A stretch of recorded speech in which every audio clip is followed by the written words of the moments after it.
over the years Jacob settled into life in Egypt, the terrible famine was over and life returned to normal for the Egyptians. Jacob and his sons lived safely in Goshen, where they were employed tending the royal flocks of Pharaoh. Joseph was firmly in place as second in charge of the land, and the sunset years of Jacob were marked by peace and tranquility.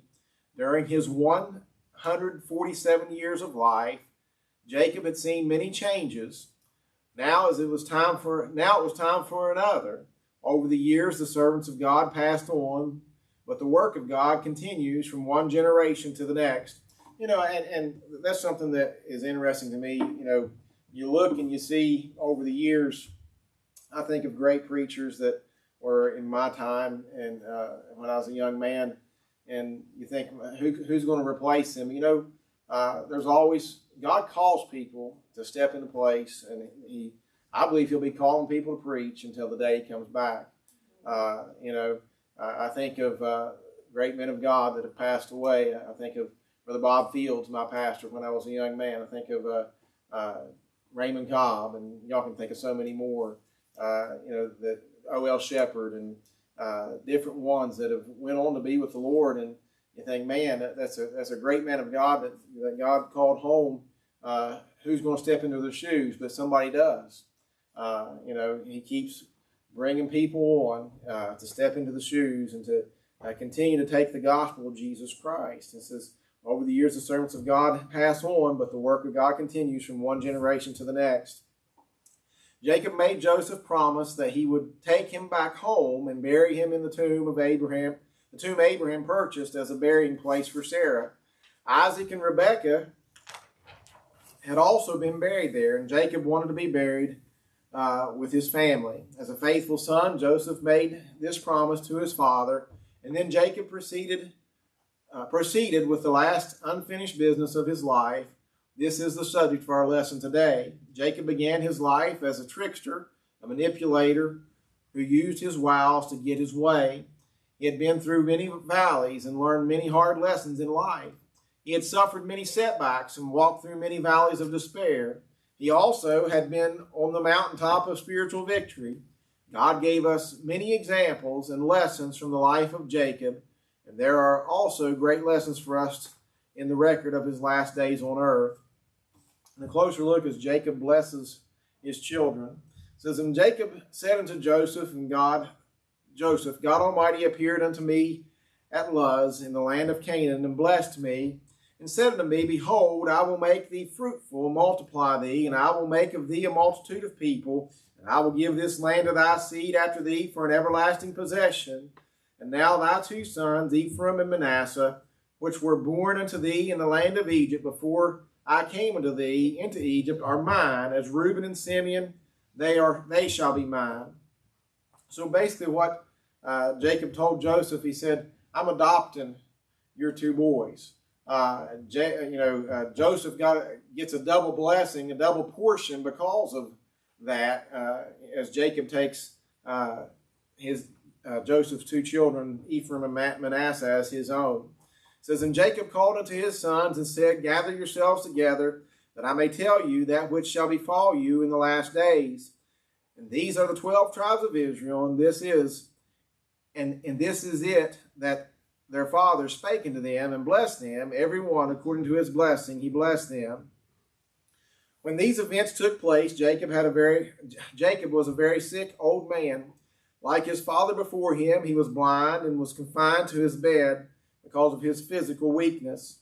We can see the respect and care that the family had for their father. Evidently, they personally saw to Jacob's physical needs in his old age. Jacob wisely realized that he was about to die. He told his children how God had appeared to him and led him throughout his life. The blessing Jacob had to give did not originate with him. He was passing along what God had given to his grandfather Abraham and to his father Isaac. Jacob formally adopted the two children of Joseph, Ephraim and Manasseh, and gave these two young men the same rights and privileges as his other children. In the future, there would be no tribe of Joseph, but the tribes of Ephraim and Manasseh would take the place of their father. Jacob then gathered all his sons to him to prophesy what would happen to them in the future. Although the words of Jacob were accurate, some of these men might not have relished the things that he said. Nevertheless, they were blessings. We can deal with the truth, even though it may be unpleasant to hear. Lies of any kind, especially pleasant lies, that we often like to hear, are only smoke and mirrors that offer us no real consolation in times of trouble. The scripture comes to me: the kisses of an enemy, are deceitful. The wounds of a friend are faithful, but the kisses of an enemy are deceitful. Sometimes when we speak the truth, it hurts. But an enemy will kiss you and stick a knife in you at the same time. The wounds of a friend are faithful when somebody just tells you the truth, even though it hurts. So the words of Jacob are a revelation of human conduct as well as a prophecy of the future. 3 of these sons learned that their past conduct had cost them future blessings. We reap what we sow. No doubt these prophecies were committed to memory and then repeated by these men to their families. These words would be a source of encouragement in the long, hard years ahead in Egypt. These families needed to know that God had a plan for each of them and that eventually they would fulfill that plan. The realization that God has a great plan for our lives is an anchor in a time of trouble. Even the hard times of our lives are working together for our eventual good. And that's what we need to understand, that God has a plan for our life. No matter what the situation might be, no matter what we're going through, no matter what the trial is, no matter how heartbroken, whatever the situation might be, God still has a plan for our life. It says, take a moment and read Genesis 49, verses 3 through 27. And I'm not going to read all those verses right now, but read those verses if you get a chance. It says, as you do, examine the prophecies and blessings Jacob gave to each of his sons. He goes through every son and tells them what he blesses them with. Some of them didn't get a blessing because of their deeds, some of the things that they done, but he goes through every single one of his children. It says, pay special attention to the prophecy that Shiloh, which means he who shall come, or the ruler, would come from the tribe of Judah. Judah would be the tribe of David and later of Jesus. These blessings were not identical and they were not equal. Each prophecy and blessing specifically reflected the very different characters of each of these men. Keep in mind that 6 of these men were sons of Leah. 2 were the sons of Bilhah. 2 were the sons of Zilpah. And 2 were the sons of Rachel. And there were also 2 grandchildren who were born to Joseph and his Egyptian wife. This was a large and very diverse family. Genesis chapter 49, verses 29 and 33 says, and he charged them and said unto them, I am to be gathered unto my people. Bury me with my fathers in the cave that is in the field of Ephron the Hittite. And when Jacob had made an end of commanding his sons, he gathered up his feet into the bed and yielded up the ghost and was gathered unto his people. And Joseph went to bury his father, and with him went all the servants of Pharaoh, the elders of the house, and all the elders of the land of Egypt, and all the house of Joseph and his brethren, and his father's house. Only their little ones and their flocks and their herds they left in the land of Goshen. And there went up with him both chariots and horsemen. It was a very great company. So when Jacob died, Joseph fulfilled the promise that he made to his dad, and he took him back to the cave there to bury him, where it says there in the field of Ephron of the Hittite.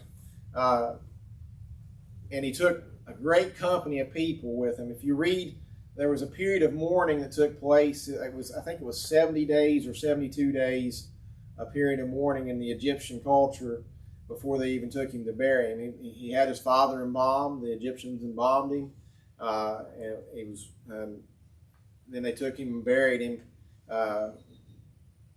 with his grandfather and father. So, and there was a huge company of people that came there. It was a big to do that all the people that came to bury Jacob. So Jacob lived until he could fulfill the great purpose of giving these prophecies and blessings to his sons.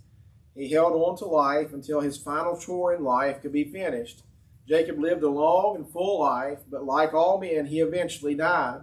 The description of his death is beautiful. Jacob was probably sitting up on the side of his bed when he gave these words of blessing. After blessing his family, and in their presence with his sons gathered around his bed, he picked up his feet and he lay back in the bed and yielded up the ghost, breathed his last breath, and died.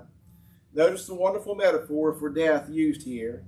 Jacob was gathered unto his people. He was reunited with his beloved wife Rachel, with Isaac and with Rebekah, his mother and father, and with his grandparents Abraham and Sarah.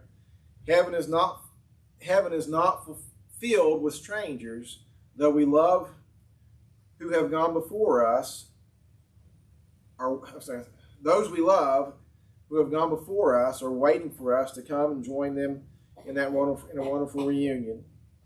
When Jacob left his father's house, he crossed the Jordan with only a staff. He left this world and crossed the divide between time and eternity with less than that. But Jacob had treasures laid up in heaven because he faithfully followed God through his life. Even at his last move into the often hostile land of Egypt, Jacob had an elaborate burial. Joseph and all the servants of Pharaoh and all the elders of the land of Egypt made the long trip back to Canaan to bury Jacob in the family burial place in the cave of Machpelah. All Jacob's children, along with all the adults with them, made this journey. Only the small children and the flocks and those necessary to oversee them were left in Egypt. There were chariots and horsemen all riding along, so that this was a great spectacle that lingered for a long time in the minds of all those who saw it. We must remember that the Egyptians were experts in preserving dead bodies, and their expertise, no doubt, made this journey possible. Later on, it was the custom of the Jews to bury their dead on the same day that they died. So, again, if you read the commentary and you read the Bible there, the spectacle that it was, there was hundreds of people that came. Talk about a funeral procession, and it wasn't just a little drive. It was a journey to get to Jacob's burial place, and it was a sight to see. It says Joseph forgives his brothers. It says, and his brethren also went and fell down before his face, and they said, Behold, we be thy servants. And Joseph said unto them, Fear not, for I am in the place of God. For am I in the place of God? But as for you, ye thought evil against me, but God meant it unto good, to bring to pass, as it is this day, to save much people alive. Now therefore fear ye not, I will nourish you and your little ones. And he comforted them and spake kindly unto them. So, after help him out. So after Jacob passed away, all of his sons were afraid that Joseph would take vengeance against them since their father was no longer alive.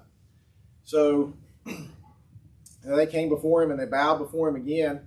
And again, that goes back to his dream. Not only did they bow before him when they came into Egypt for the first time looking for food, now they bow before him again here as they feared for their lives. They remembered what they'd done to him. They was afraid since their dad had passed away that Joseph would take vengeance upon them since their dad was no longer with him. But Joseph said, hey, don't you worry about that. He said, you thought it for evil against me, but God meant it unto good to bring to pass as it is this day to save much people alive. Joseph said, God put me here. And he used what you meant for evil to do it, but I know that God put me here. And he said, basically he'd forgiven them. He says, now therefore fear ye not, I will nourish you and your little ones. And he comforted them and spake kindly unto them. Old sins cast long shadows and can lie lurking at the door of our hearts. We often agree to ignore it and hope it will go away, but it is there and it can come to the surface when situations and circumstances change. Joseph's brothers understood that when their father Jacob died, the dynamics of their family had changed. Jacob and Joseph had a strong bond as father and son. Now that their father had died, these brothers imagined that the attitude of Joseph toward them would change. They thought that Joseph would hate them and somehow extract vengeance for their sin of selling him into slavery years ago. Sounds like they still had a guilty. Oh yeah, they knew. Well, they realized what they had done was wrong, and it did bother them, and they felt like, I think they felt like Joseph had every right to be angry with them, and to possibly, exact vengeance upon them. But Joseph said, "Hey, I'm here to take care of you. God put me in this position to take care of you, and that's what I'm going to do." So, says this sin was many years old, but it was still very much alive in their hearts. Sin never just goes away. Joseph had shown nothing but kindness to his brothers, and he had no plans to change, but his brothers did not believe him. They sent a messenger to Joseph. Were they too cowardly and guilty to come and speak to their brother in person? We do not know, but it seems that way. The message they sent was to remind Joseph that before he died, Jacob had commanded Joseph to forgive his brothers. It is sad to think that his brothers thought Joseph would keep this sin in his heart and only forgive them because his father had commanded them to do so. This was not how Joseph saw things. This was the attitude of his brothers. When Joseph heard this, it broke his heart. He wept, and he had showed kindness to his family for 17 years. That's how long they'd been in Egypt now. And they still had a long time to go. They were in Egypt about 400 years before they came out of Egypt. But when they came out a nation. They went in as 70 people. We read earlier, when they came out with over 600,000 men plus women and children. So it was probably close to 2 million people as they came out of Egypt. But God took care of them there. It says he had just recently returned from his father's funeral, and Joseph was well past any thought of revenge. He had forgiven his brothers, but they had never sought forgiveness from the Lord or forgiven themselves. Finally, the brothers appeared in person and fell down once more before Joseph. Do not overlook the fact that once more the old dream God gave a teenage boy years ago came to complete fulfillment. These brethren were now ready to be the servants of Joseph. In humility, they were ready to accept the same kind of life to which they had condemned their younger brother. You think about that. They basically came to Joseph and said, don't exact vengeance on us. We'll be your servants. We'll be your slaves. And they had sold him into slavery. That's how much fear they had of him. That's the power that Joseph had in Egypt too, because the only one higher to him in authority was the Pharaoh. That's the power that he had in Egypt. That's where God had put him. It says, Joseph showed the graciousness of his heart when he simply told them not to be afraid. He reminded them that he was not God. Whether or not Joseph forgave his brothers, the important thing was that they sought forgiveness from God. Joseph never read Romans 8:28, but he believed the truth of that verse. He expressed it in Genesis 50 and 20. Whatever his brothers meant when they had tried to kill him and sold him as a slave, God had turned their evil actions around and made what they did good for Joseph and for all Israel. Somebody quote Romans 8:28. I can't remember how it starts. For we know. Okay, I guess it's gone. Somebody look it up. For we know that whatsoever. I don't know that. My brain doesn't know. Go ahead, you say it. For we know that all things work together for good to them who love God, to them who are the called according to his purpose. Right. So Joseph knew that he had a purpose. God had a purpose for him.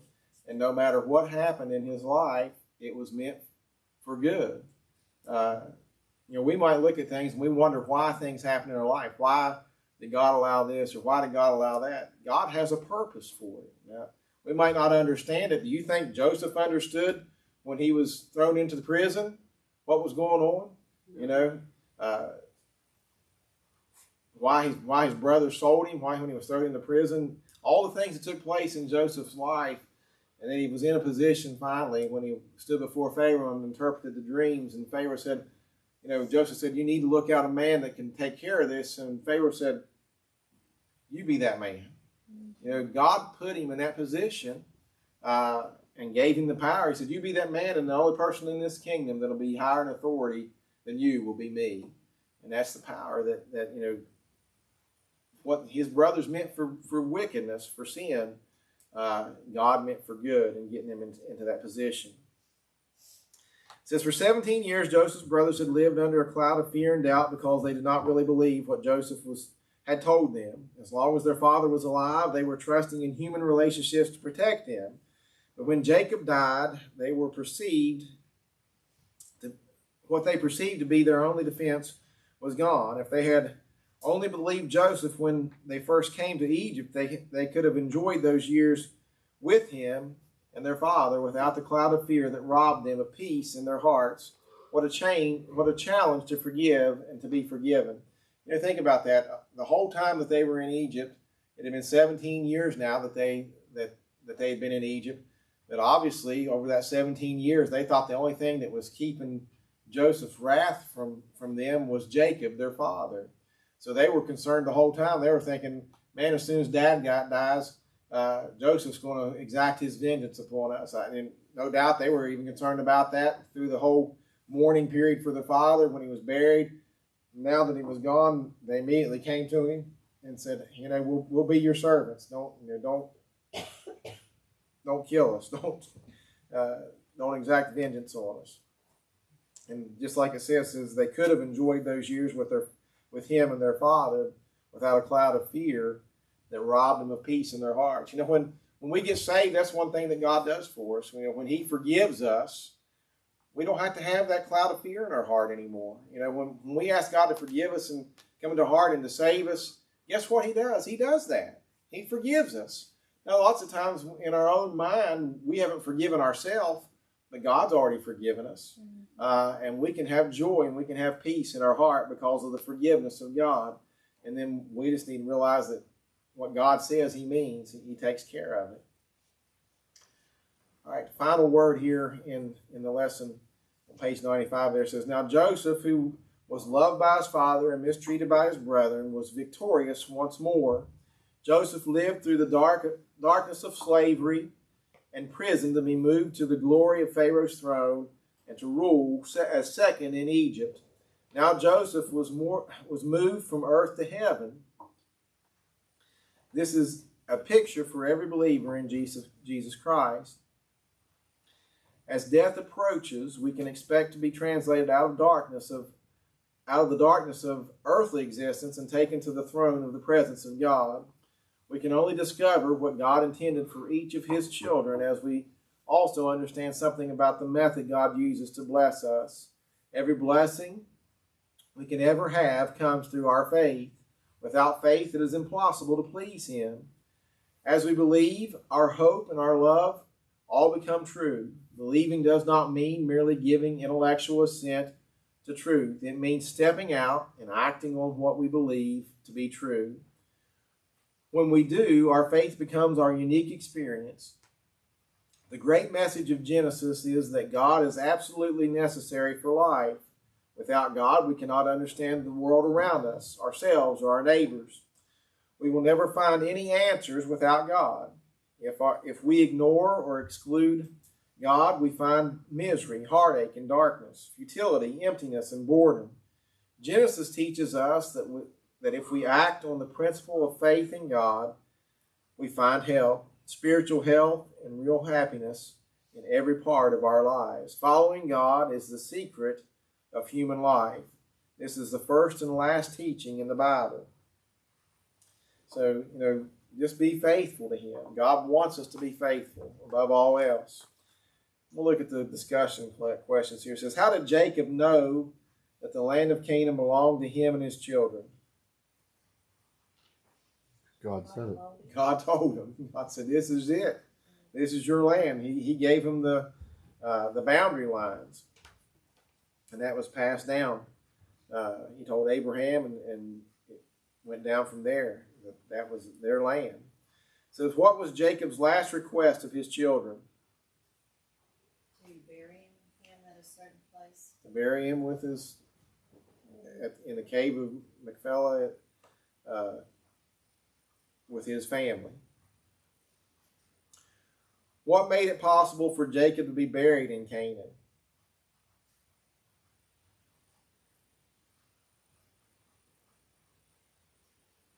Because Joseph was just below the Pharaoh.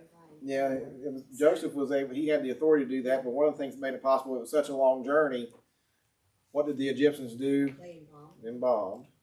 And they prepared his body for burial and allowed them to be able to take his body back to that cave, because it was a weeks long journey. It wasn't a day's drive or a ride or whatever. It was a caravan that went for a time to get them to that cave to bury him.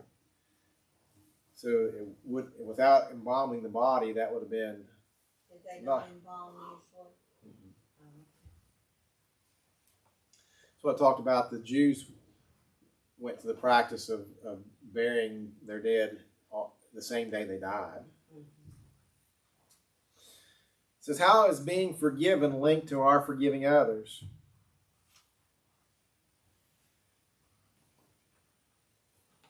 We'll look at that, Matthew chapter 6, verses 14 and 15. It says if we don't forgive others, God won't forgive us. Yeah. Matthew chapter 6, verses 14 and 15 says, for if ye forgive men their trespasses, your heavenly Father will also forgive you. But if ye forgive not men their trespasses, neither will your Father forgive your trespasses. There's another verse there I want to read if I can find it.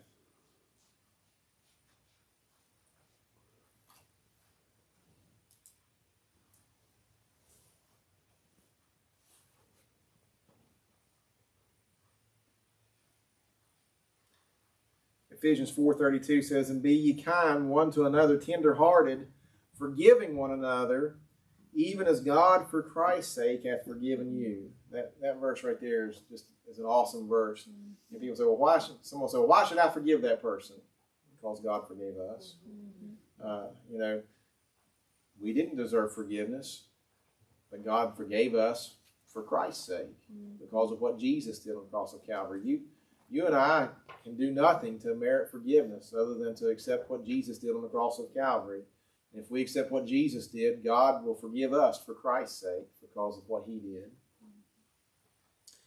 All right. A little bit early on our Sunday school lesson. We got a few minutes before our morning worship service starts at 11 o'clock. So, you need to fellowship, go to the restroom, whatever you need to do.